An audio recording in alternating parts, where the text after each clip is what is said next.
What if that feather on your path, that dream that still kind of lingers, or maybe that whisper that you heard last night wasn't just your imagination? How do you know when Spirit's really trying to reach out to you? And when it's not just coincidence or maybe just your imagination. Now imagine knowing for sure that Spirit actually is reaching out to you, bringing love, guidance, and a feeling of healing.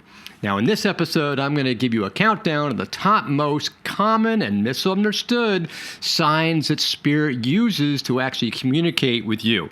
And by the end of this episode, you're going to know exactly what to look for, how to trust what you're getting, what you're feeling, and how to stop second-guessing your spiritual connection.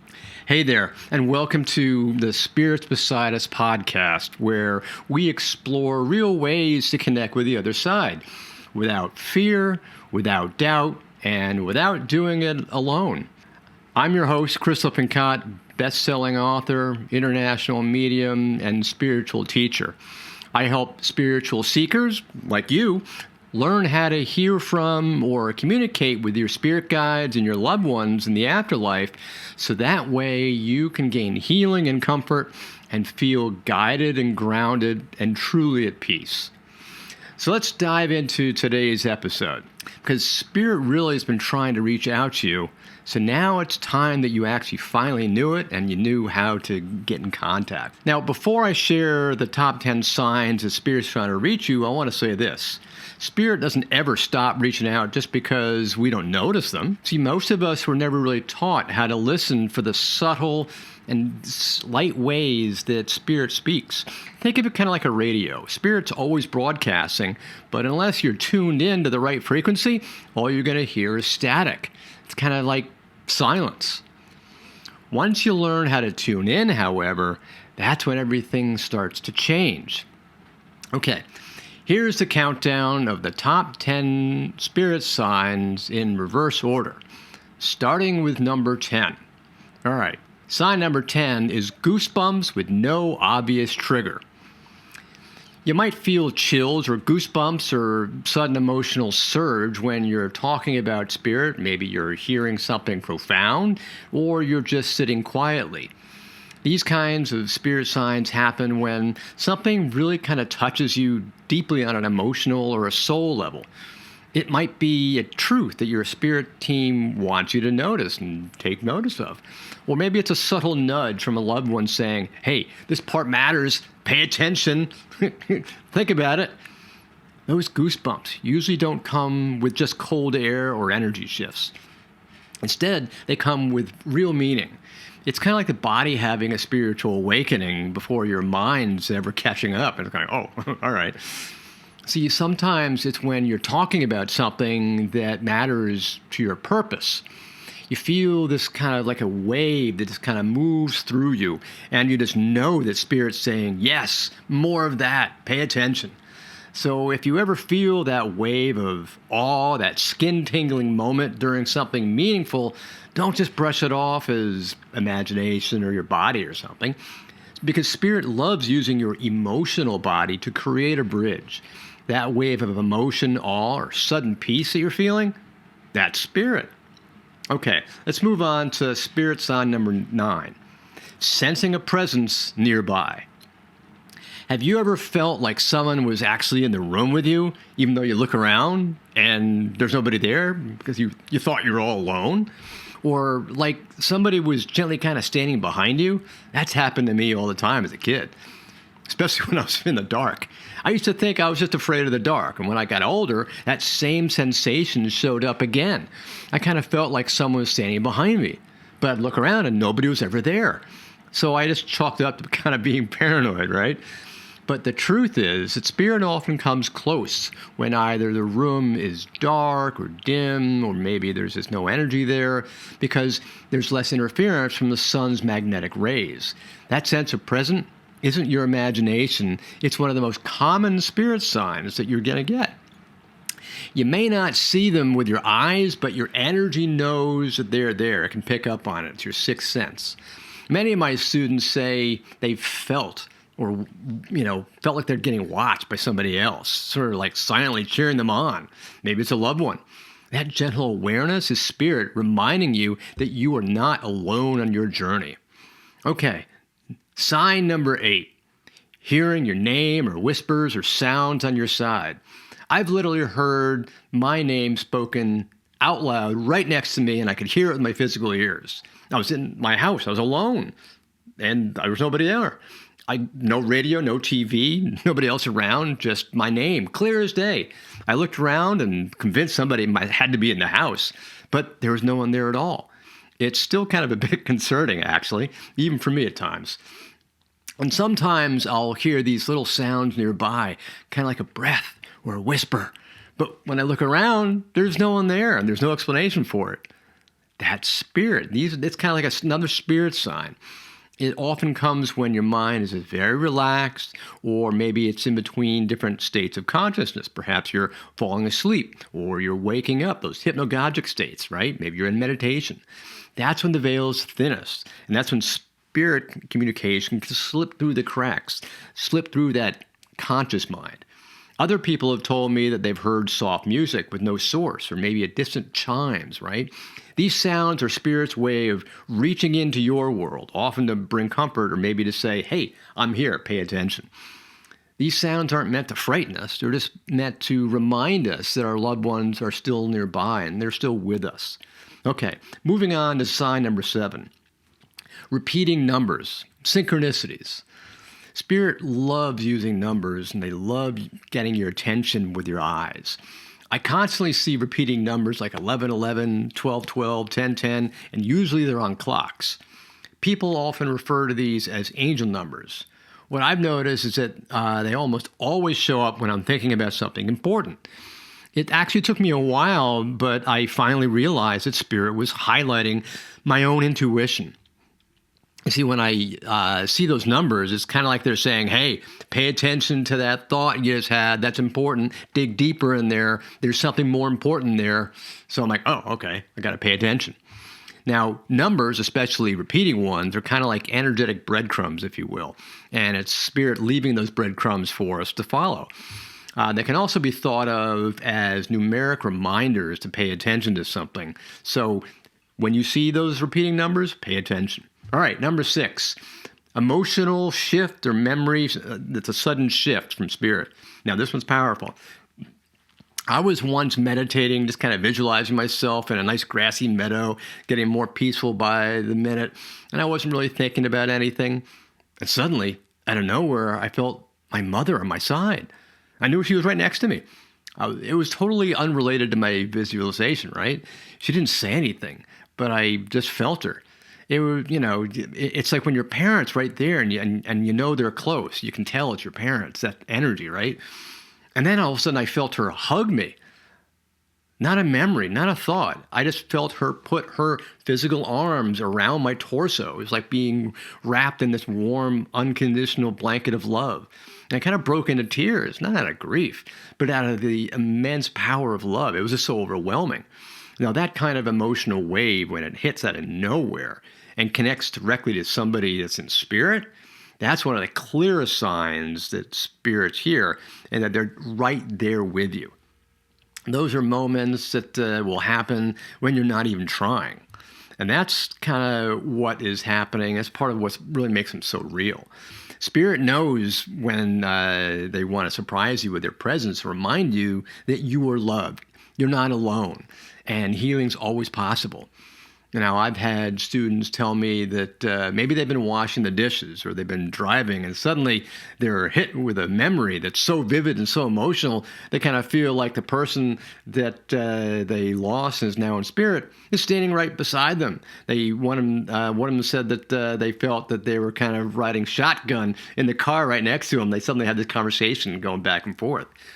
So you see, these emotional waves aren't just random. They're spirit communication in one of its most pure forms. Very powerful. Okay, number 5, visitation dreams. Now, I've had lots of visitation dreams. I've had 2 from my father, 2 from my mother, 1 from my grandmother. They were so powerful. Each one felt so vivid that it was more real than waking life. These weren't just kind of fuzzy, forgettable dreams because I could see color, smell scents, feel their hugs, hear their voices, though it was more like telepathic conversation than it was with any words. And what's wild is I remember every tiny little detail, even years later. And I can remember one in particular with my father who had transitioned when I was 18 years old. See, I found myself as an adult back in my childhood house in Connecticut, sitting on the edge of my bed in my blue bedroom in the middle of the day. And I heard some voices down the hall in the kitchen. Really puzzled, I got up and I walked down the hall to see who was there. And I turned the corner off to my right just to kind of look into the kitchen. And I saw the same yellow and orange kitchen with the formica all over the place, just like it was in the 1970s. And it had an old rectangular wooden table at the back of the room against the windows, just like it had when I was a kid. But strangely, I saw my wife sitting on the right-hand side of the table having this conversation with somebody. I remember thinking to myself, why in the world is my wife in my childhood home? That's really weird. I was still standing at the doorway of the kitchen, and I turned to my left, and I was shocked when suddenly I saw my father was sitting there on the left side of the table looking straight at me, almost like he knew I was going to be there, right? I quickly turned back to my wife at the right side of the table in a questioning look like saying, is this really happening? What's going on? And she just nodded as if to say, yes. I looked back at my father and saw he was wearing his light blue bathrobe with his monogram. As I looked at it, it was on the right side, but it was his left side in his pocket. He had really well-combed white hair, which had turned white when he was 30. His skin was all healthy and robust and tan. And he looked like he was, I don't know, in his 30s or 40s. And this was totally unlike the last time I saw him when his skin was oozing sores and that needed medical attention because he actually hated doctors. And I clearly remember being so shocked that when I inhaled, my lower lip flapped against my upper teeth and made a flapping sound like that, right? I ran up to my dad, and as he stood up, I threw my arms around his torso, and I could physically feel him, right? He felt so strong and so healthy, and I remember the smell of his bathrobe, just like it always was. I remember the smell of his skin and the aftershave. There was just him, right? I remember holding him and crying and telling him how sorry I was that I was such an ungrateful son, because when I was younger, I was just so terrible to him, right? I told him how incredible he was and how much I loved him. But what shocked me, though, was that I was saying all these things without moving my lips. And he was responding back to me with loving thoughts. And his lips weren't moving. And I could hear this conversation, but there was no mouth moving, right? Now, you see, the more loving thoughts he was giving me, the more I cried and cried. I mean, I was just totally bawling, right? And I suddenly woke up with my face completely covered in tears, soaking wet. But I had this feeling of love and sadness. It was all combined and wrapped into one. And I immediately woke up my wife, who was on my side in the bed, and I asked her if she had just experienced my dream, since she had actually been in there with me. But she said no, that she hadn't. Now, you see, the details of that dream have stayed with me vividly for the last 8 years. That's how you know it is not a typical dream. Because, see, in ordinary dreams, you're lucky if you can even understand the dream. Understand what it was about, let alone any of the details. But visitation dreams, they're spirit's way of cutting through the noise of the daily life and accessing your uncluttered mind when it's in that theta sleep state. They know that's when your conscious mind is turned off and your receptive brain is open to receive their connection. Now, you see, many people kind of dismiss their dreams, but if you wake up feeling lighter, clearer, or just more deeply comforted, kind of like your soul just got a giant hug, right? Pay attention. That may have actually been spirit, so don't dismiss it. All right, sign number 4. Signs and symbols in the physical world. Now, sometimes spirit sends you little signs in the outside world. For me, one example was a white feather. See, I was in a closed parking garage, and I had asked spirit for a sign. No wind, no birds, and right at my feet, there it was. A single perfect downy white feather. Of course, another time I had heard the name Priscilla in my inner ear. In my mind's eye, I had seen this happy little girl appear with curly hair and a little dandelion in her ear. And I had no idea who she was. So I just Googled her and I said, oh, I put this, and I Googled the name, Priscilla. And the first face that popped up was the exact face, same face that I saw in my mind. This is another experience, kind of like a dream visitation. It's burned indelibly into my mind, into my memory. And these are the kinds of spirit signs that are often deeply personal and full of synchronicity. See, the more you notice them, the more they show up. Sometimes it's coins or rainbows or butterflies or even a song that randomly plays on the radio when you're thinking about someone in spirit. The world is really kind of spirit's canvas, and they kind of love to use it as a way to send love notes to you. All right, doing sign number 3, unexplained electrical activity. I love this one. Spirit energy often kind of messes with electronics, right? Phones, lights, whatever. I've had students tell me that their closet light kept on flickering like somebody was playing with a switch on and off. Another one said they would see their TV on in the morning repeatedly, even though they were absolutely certain they had turned it off the night before. Another student even told me that her deceased husband used to turn on the kitchen radio onto their favorite station, always at the same time each night. Kind of gave her goosebumps, kind of freaked her out for a little while until she understood what was actually happening.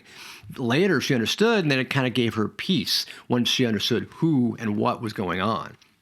She felt suddenly his presence was there, kind of in the static of the radio.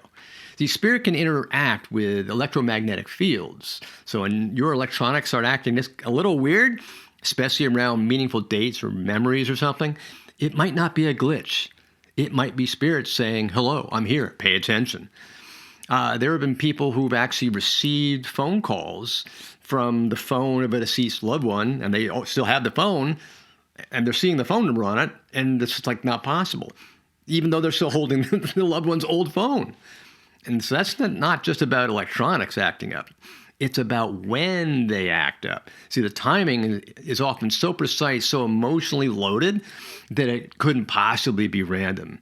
It's spirit's way of saying, hey, I'm still here. Remember me? Don't forget me, right? All right, let's go to sign number 2.